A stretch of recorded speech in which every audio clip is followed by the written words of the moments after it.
everyone, welcome to Officer 24/7. My name is Niharika Walia Bhatnagar and I'm with you with the subject of AFM.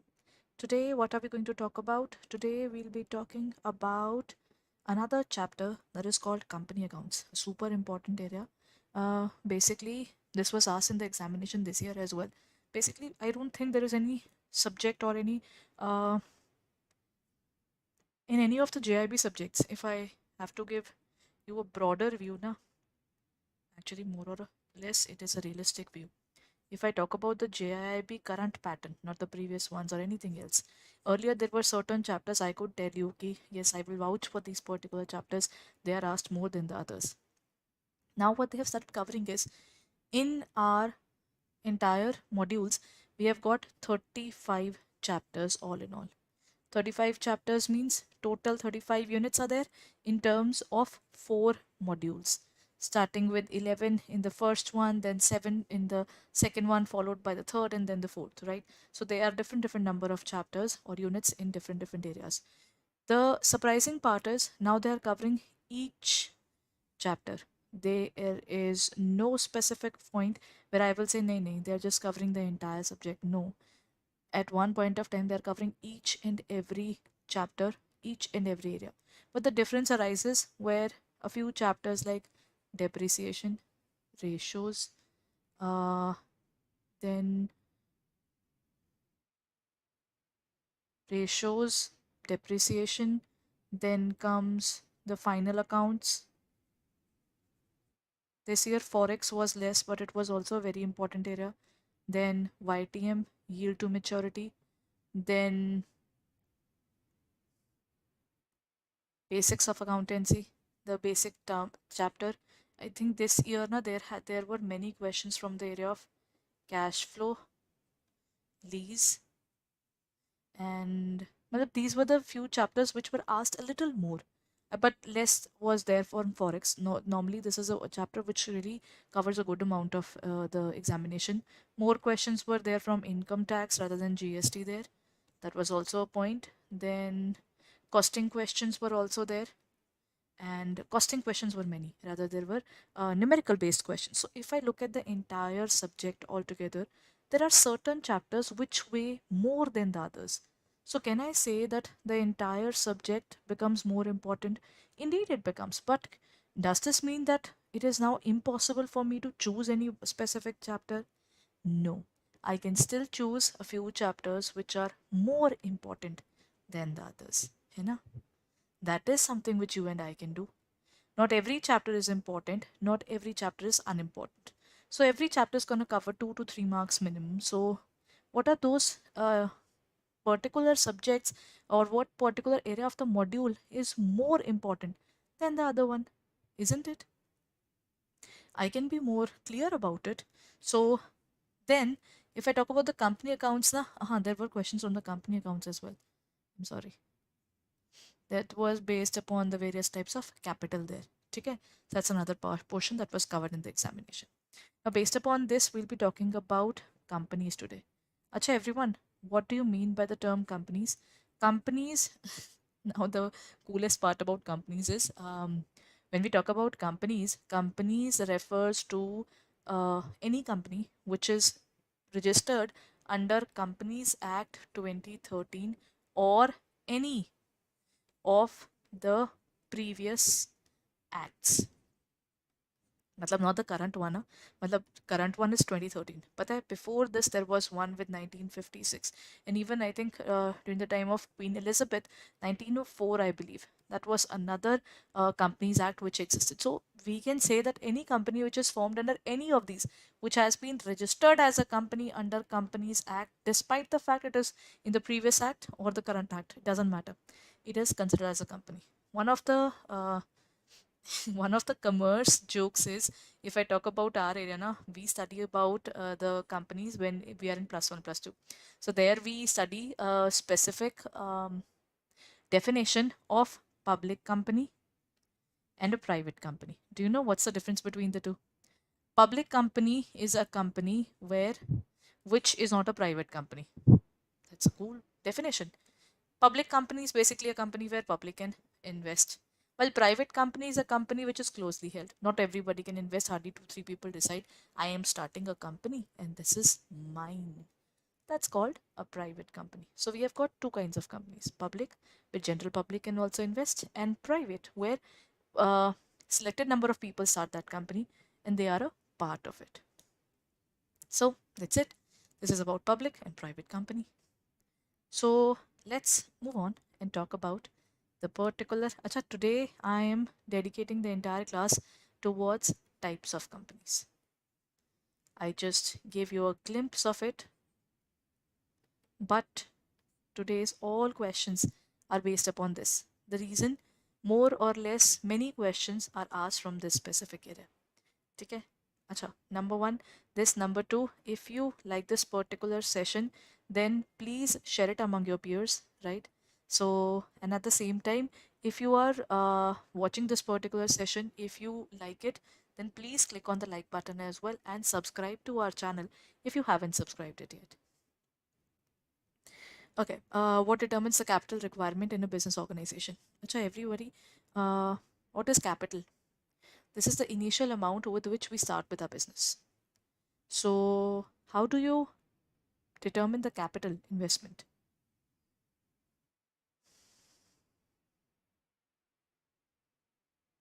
Types of products sold, forms of business organization, number of employees, or market competition. What determines the capital requirement? Capital requirements can be stated in terms of the money that we are in need.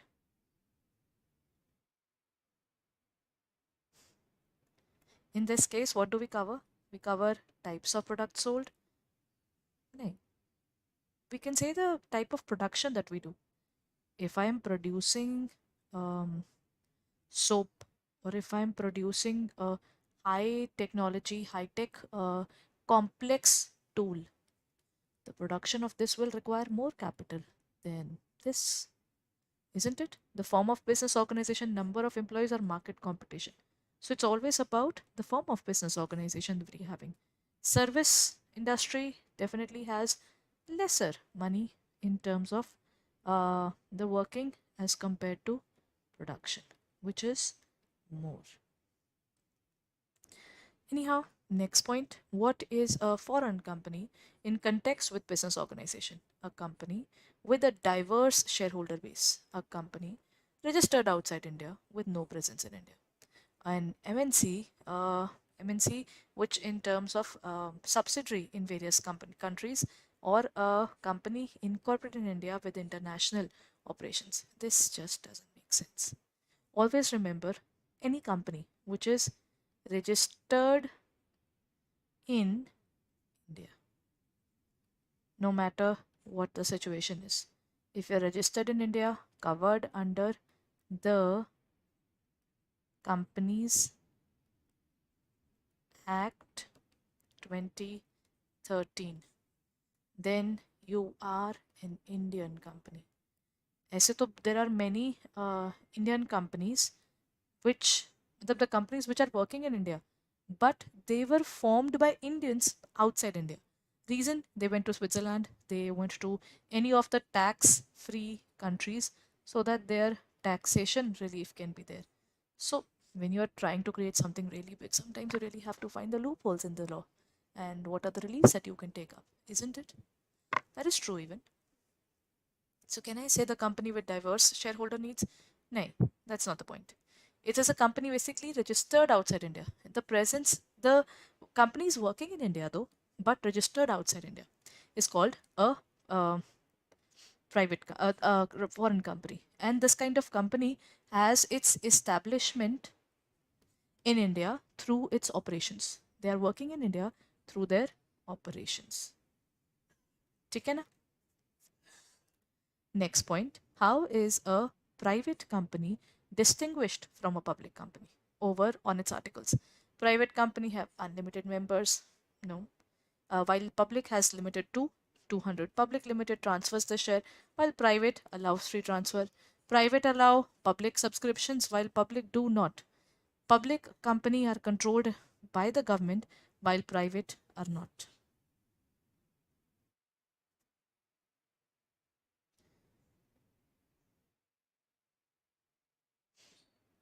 When we talk about the entire area, the correct answer is going to be B.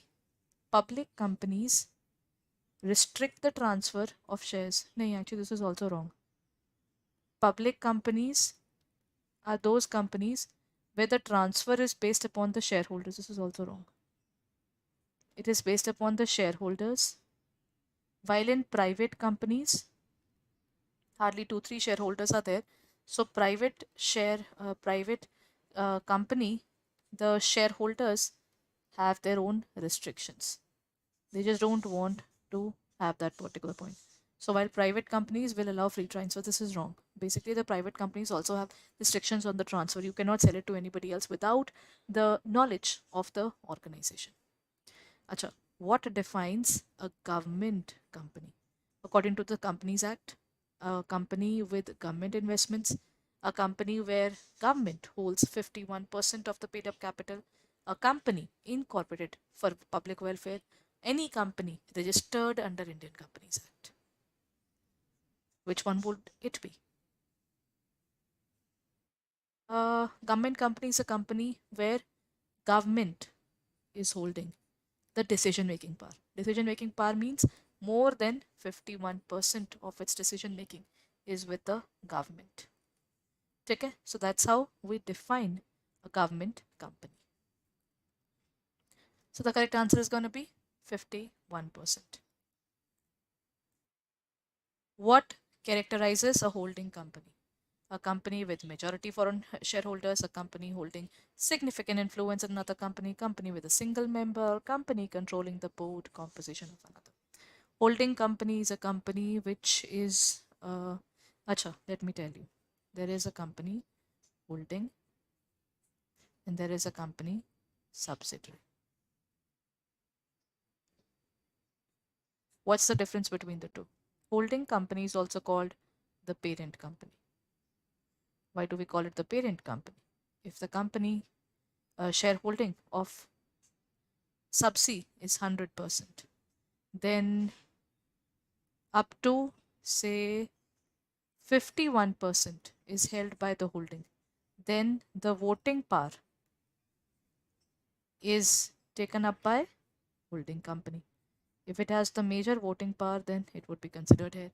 So in this case, can I say the correct answer is going to be the company holding significant influence in another company? Indeed, the company is having significant influence. They have an influence or voting power over others. Basically, what you do is you get 51% of the shareholding, or more than 50% of the board is yours. Okay, so that is how you define a holding company. It's also called the parent company. Subsidiary is basically the organization which is controlled by the other company. Okay, so that's how we define this particular part. Achha, next point.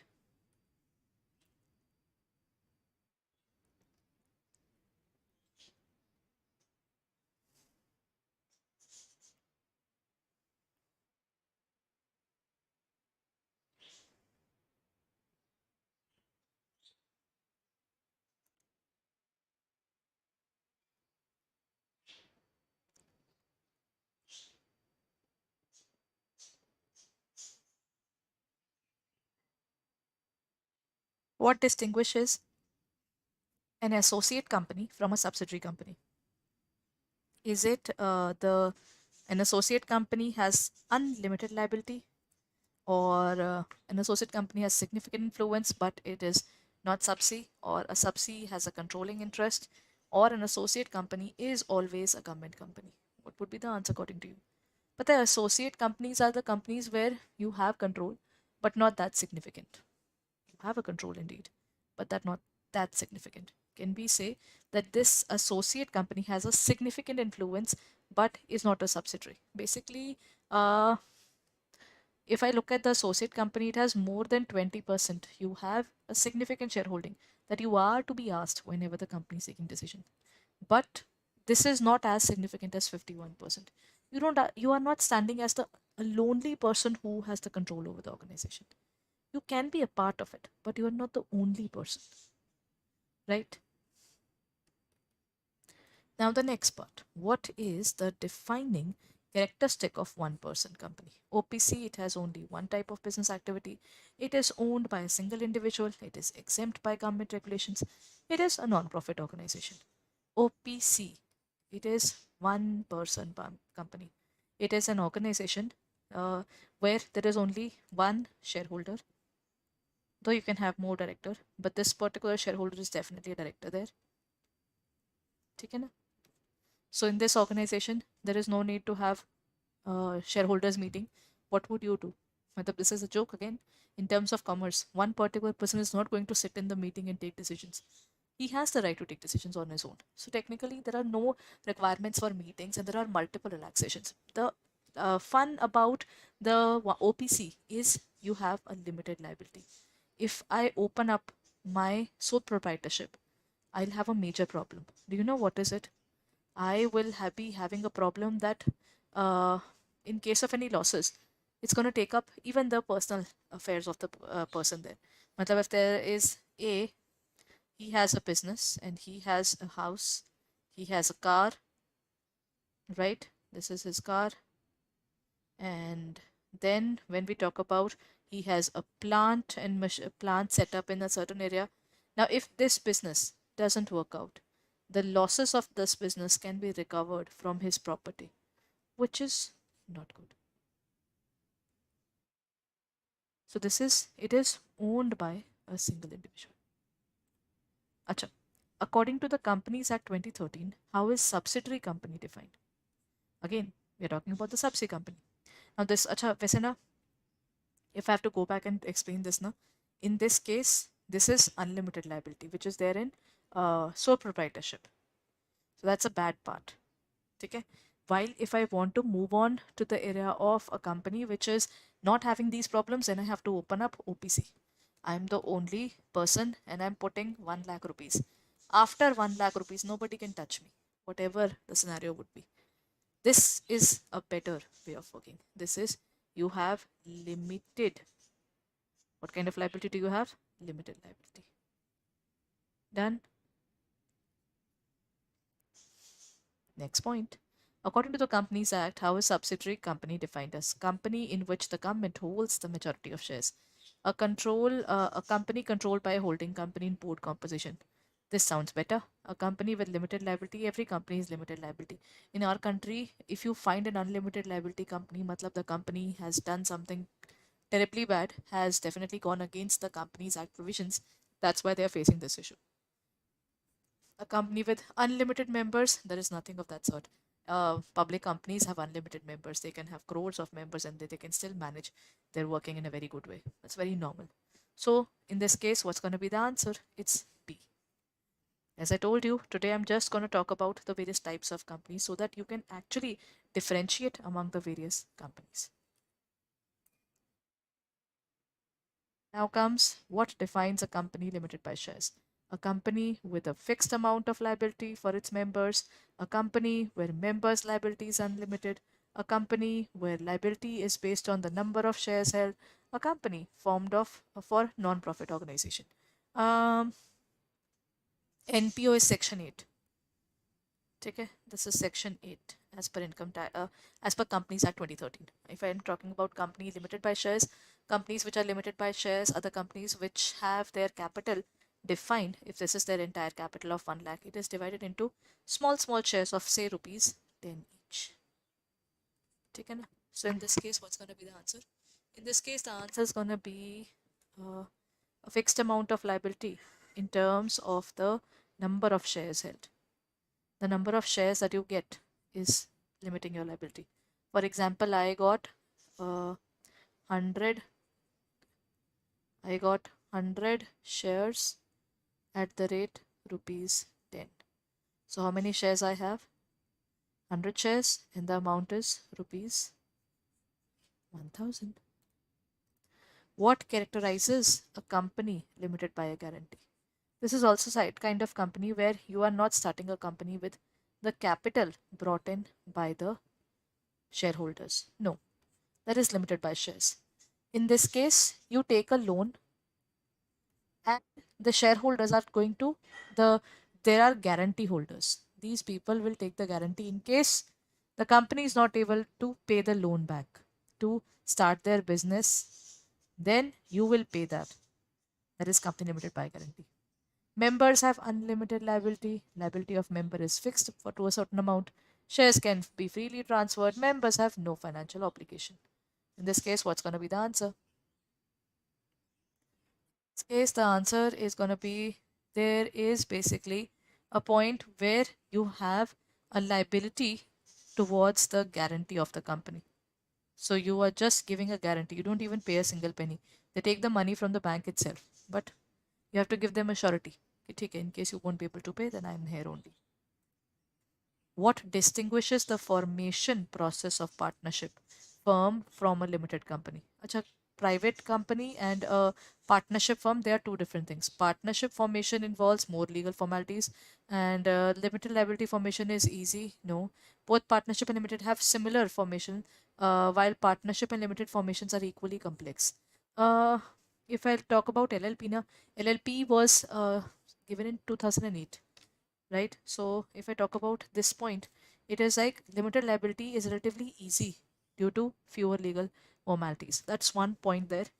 LLPs are basically formed with fewer liabilities, and at the same time, fewer things have to be catered. While in the other case, there are more liabilities and more things to be catered there.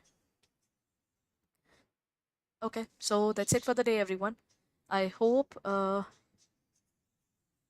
you've got an idea about this entire topic of the types of companies. Now, let me show you our website. Let's go there and understand if you are looking forward towards your preparation of your JIB or later on your CIB as well. What is it that we are providing? Go on to the area of JIB and CIB. Go on to the area of JIB and CIB Mahapack. Do you know we are working upon both the areas? That is, we have a website and an app. The app is way better because you get additional discounts there by using coins. Uh, Currently, the double validity is here, everyone. The double validity, I think it is currently available at this point of time. What you can do is check it out if you're looking forward towards JIB and CIB. Perfect time to buy is when you have double validity. At this point of time, take up the 12-month pack or you take up the 6-month pack, whatever you are taking up. If I take up any of these courses, just have to click on the area of buy now, use the code Y541, and you can get a discount of 77%, and you have a validity of 6 plus 6 months. So that is for 8623.85, which is available if you're using our Mahapack, right? So you can take up these courses. Here in the Mahapacks, what are we covering? There are classes, there are test series, there are ebooks, there are videos. All these things are available, and in the Mahapack, what are we covering? 10 plus hours of mini marathon, 5 plus hours of Maha marathon. We're covering both English medium as well as the bilingual. Both are covered in this area. And we are also providing practice papers in it. Unit testing is also there. PDFs of the classes are also there. So everything that you look forward towards JIB and CIB, everything is available to you. So go ahead and check it out on our website, on our app for further details.